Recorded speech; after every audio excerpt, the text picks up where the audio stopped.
Hey there, and welcome. I'm really grateful you've chosen to be here. Today, we're going to talk about something so subtle, so beautiful, so beyond the reach of words that even attempting to explain it feels almost impossible, but necessary. Because sometimes, even pointing toward the moon can awaken someone to look up. We're talking about Satori, that moment of sudden awakening in Zen Buddhism. It's not a theory. It's not something you read in a book or think about. Satori is a direct experience of your true nature.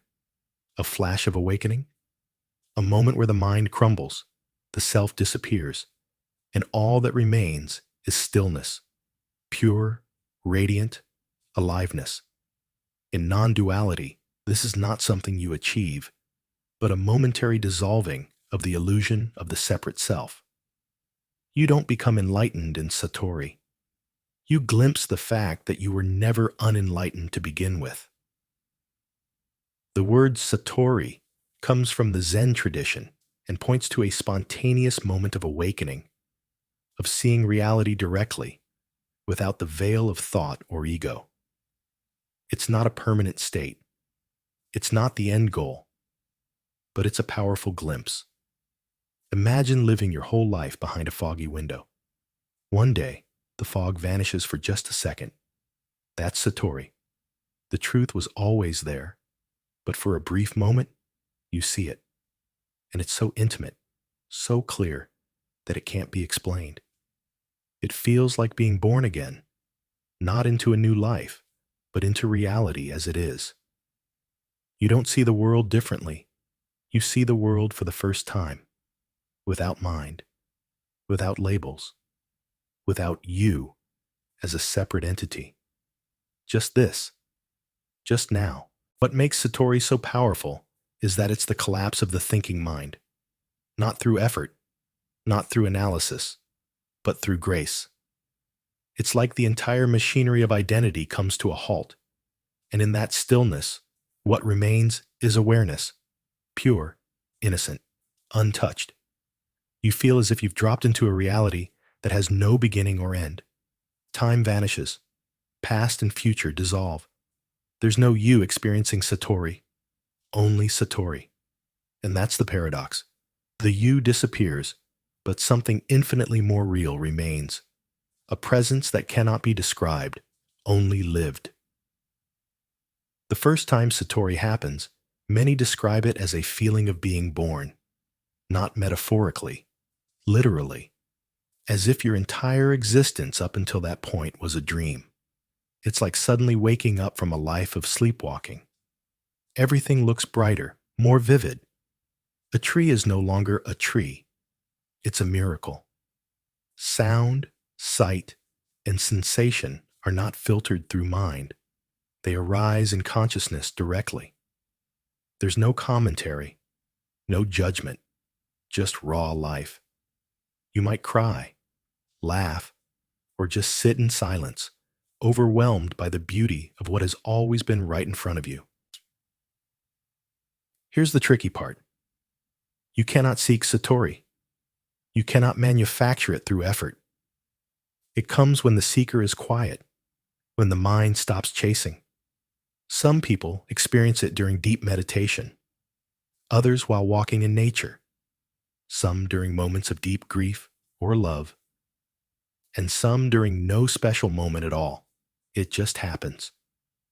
You may have read Zen koans or heard teachings from masters like Krishnamurti or Eckhart Tolle.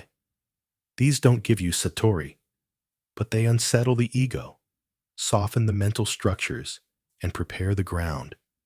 The moment the mind becomes transparent enough, grace enters, and Satori arises.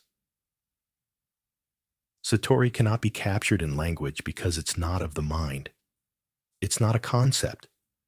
It's not an emotion or a state. It is the end of all trying to know. That's why Zen teachers often speak in paradoxes or remain silent when asked about enlightenment, because silence is the closest language to truth. Words are symbols. Satori is reality before symbols. When you try to describe it, you create distance. So instead of defining it, the wisest teachers just point, and then they let go. After Satori fades, the ego rushes in to make sense of what just happened. It might label it, analyze it, or try to replicate it. But the more you chase the experience, the more elusive it becomes. You didn't get Satori. It happened through you. And that's the beauty. Trying to recreate it is like trying to catch lightning in a jar. It doesn't work. Instead, you live with the knowing that something real was touched. And that knowing begins to shape the way you see everything. Life is no longer a problem to solve. It's a mystery to live. The biggest trap after Satori is becoming attached to the memory of it. The ego subtly co-opts the experience and says, I want that again. But Satori wasn't for the ego. It was the absence of ego. So don't cling to the experience. Don't build a spiritual identity around it. Just bow and let it go. Like a bird that lands in your hand. If you try to hold it, it flies away. But if you're still, it may return. And even if it doesn't, the grace of that moment remains in your being, silently transforming you. After Satori, something shifts.